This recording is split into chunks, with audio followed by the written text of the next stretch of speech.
Today in the Smart Wood Shop, we're going to take an in-depth look at the Festool Domino DF700. I'm Ron Paulk, and this is the Smart Wood Shop. If you want to get a detailed set of plans to build a smart wood shop for yourself or one of the smart workbenches, there's a link in the description of this video down below. Before I dive into the details on the 700, I want to address a couple of comments that came up when I did the exact same video on the 500. In fact, if you want to find out about all the details on the 500, I'll link to that video here. In the comments, a couple of things came up, particularly the fact that these are not inexpensive machines, and what are some of the options? And the biscuit joiner came up. How does it compare to a biscuit joiner? Well, I was a biscuit joint shop for a couple of decades. In fact, I had 2 biscuit joiners, and I had great results with them, no complaints. But within a couple of years of the 500 coming out, this is the first one that was released, I bought this one. So I have a lot of years of experience with this, a lot of time with this.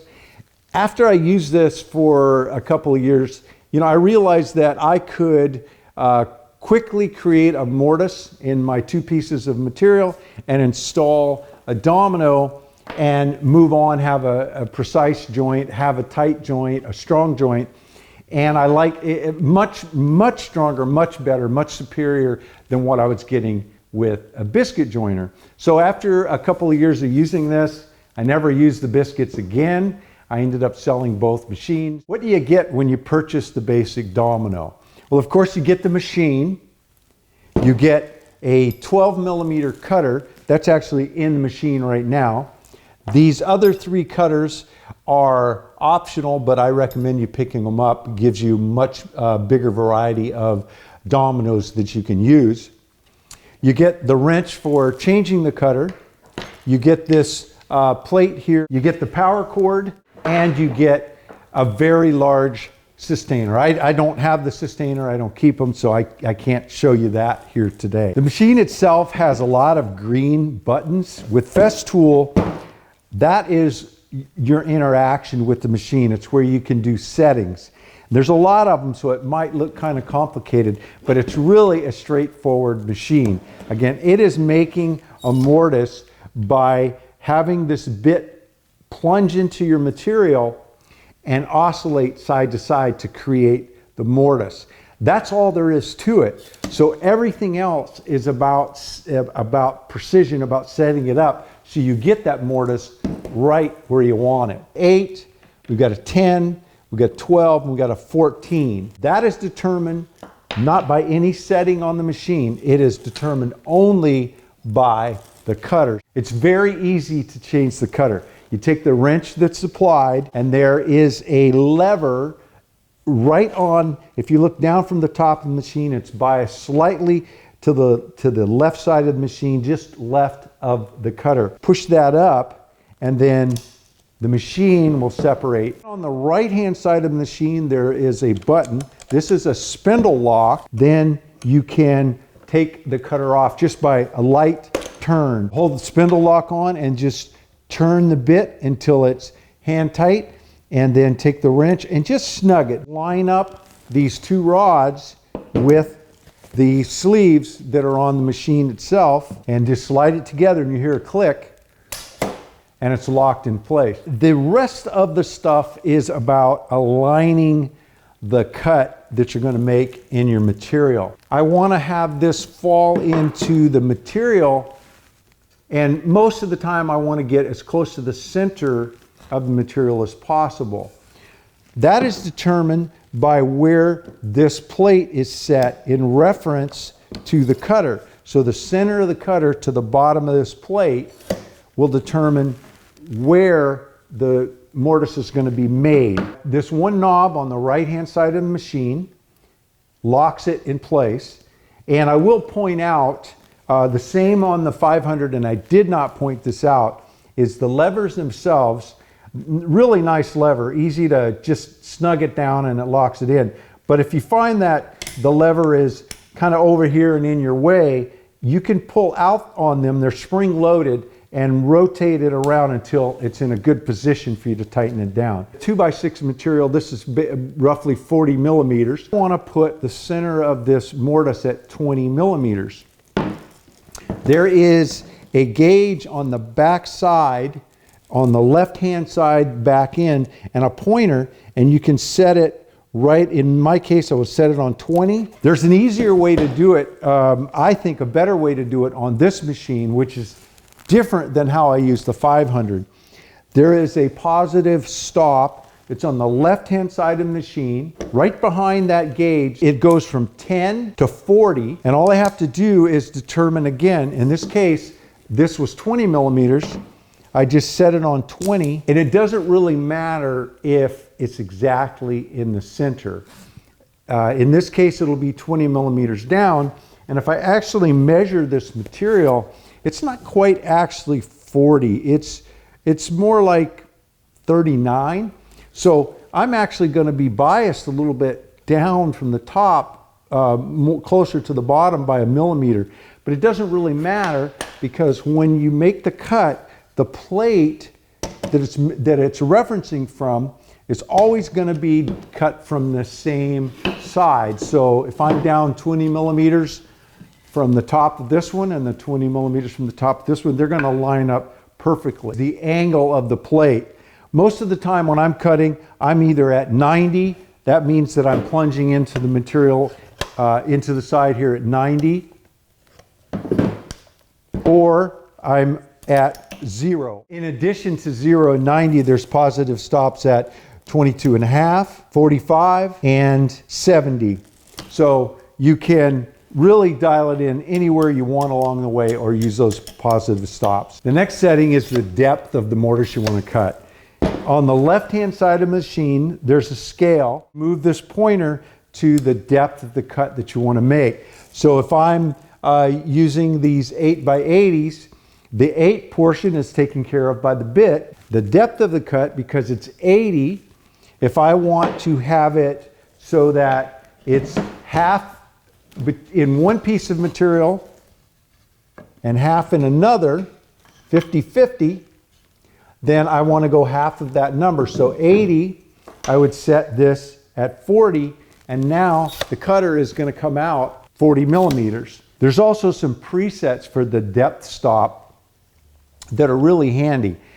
So when you're using a domino, these tenons, a lot of times will go in 50-50, so you just set it and that's all you need. But sometimes you're going to be putting together material where it's not going to be 50-50. In the case of, say, 18 millimeter plywood, where if you're putting it together 90, then you're going to have the tenon sticking more into, or the domino more into one piece of material than the other. So in this case, I have a 50, and so I would take these presets and set one at 15 and the other at 35. When I go to make the deep cut, I just move this lever over to the 35 and make that cut, all of those cuts, and then just slide it over to the 15 and make all of those cuts. You can also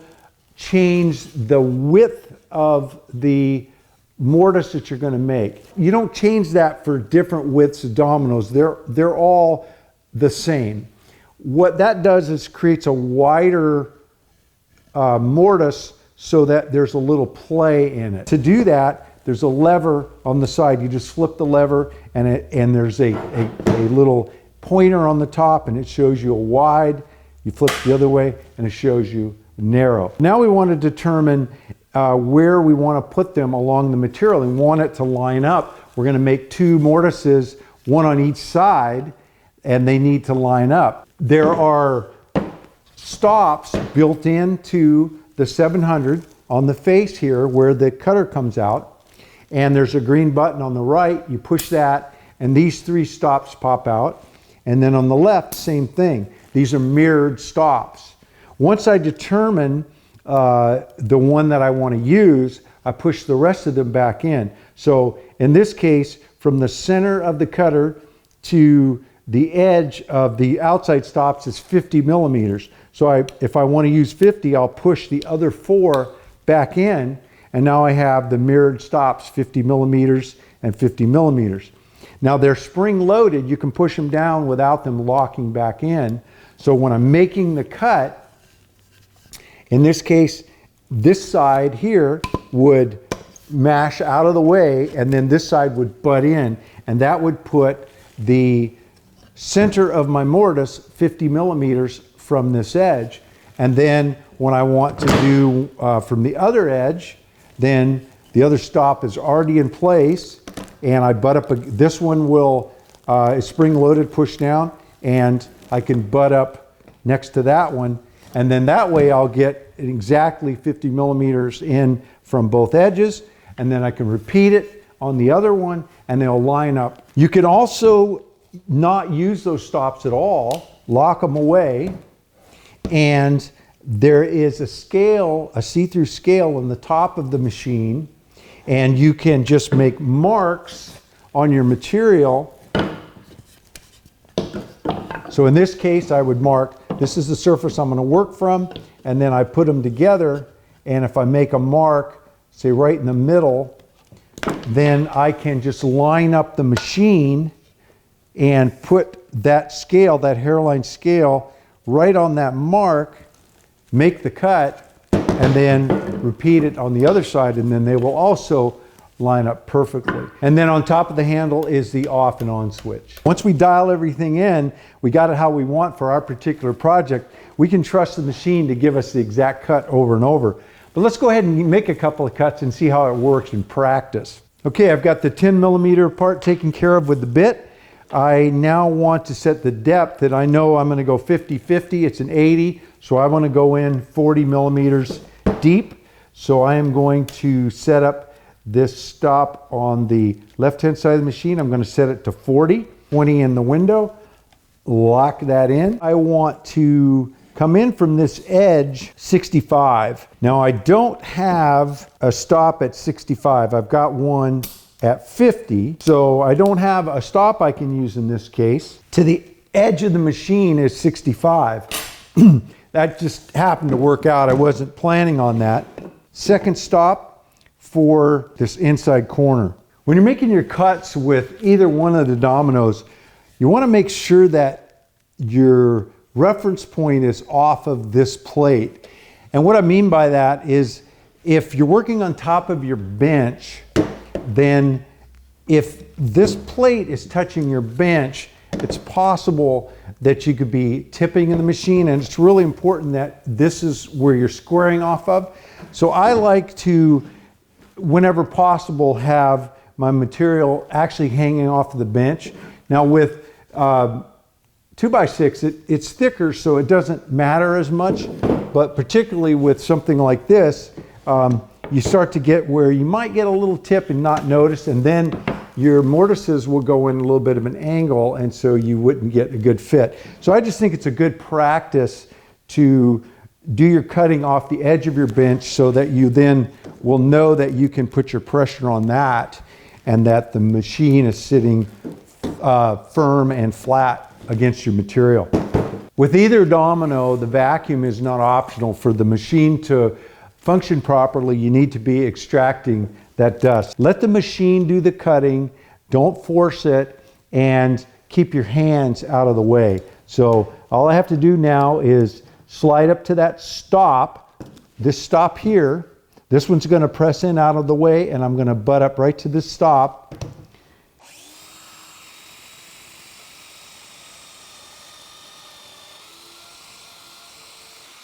And now to make this cut, I'm just lining up the base of the machine with the edge of my material, or the tip of my material.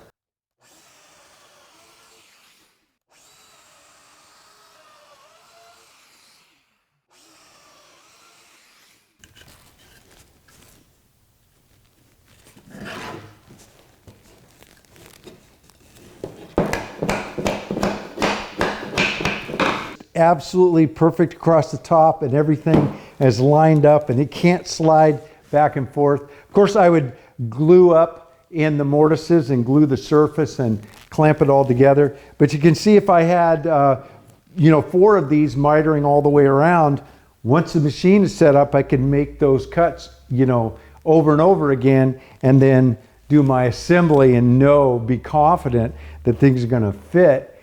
And once it's all glued up and dried, this joint is going to last a really long time. An advantage to the 700, the big machine, is the ability to use these big dominoes, these big tenons. So if I'm doing framing, timber framing, or building up a door or barn doors, things like that, when I put this heavier timbers together, then I can use these big 14 by 140s and really get a nice tight joint that's going to hold together. Also with the 700, there are these knockdown fasteners. If you've if you've even purchased a bed, you know how there's always some kind of mechanical fastener to put the rails into the posts, and that's really what these are. And these are some of the best connectors that I've ever worked with, and this big domino will install these as well. And the 500 now will do these, but not these big ones. I believe, I don't have any, but I understand now that there are some smaller versions of these knockdown fasteners available that will work with the 500. But the typical ones, the bigger ones for the bigger furniture that you need to knock down to move in and out of houses, this stuff is really nice. And again, it works with this big machine and the big 14mm cutter. I hope you enjoyed this video and that you learned a lot about the Festool Domino 700. It really is a fantastic machine, and once you use it a few times, it becomes just second nature to set it up and get those accurate, repeatable cuts. If you'd like to see me do other videos about these machines, maybe a point-to-point comparison, maybe some time with the accessories to show you how to use those, or maybe even how to use these knockdown fasteners, let me know in the comments down below. Thanks for dropping into the Smart Wood Shop. Now it's time to get out there and make some sawdust.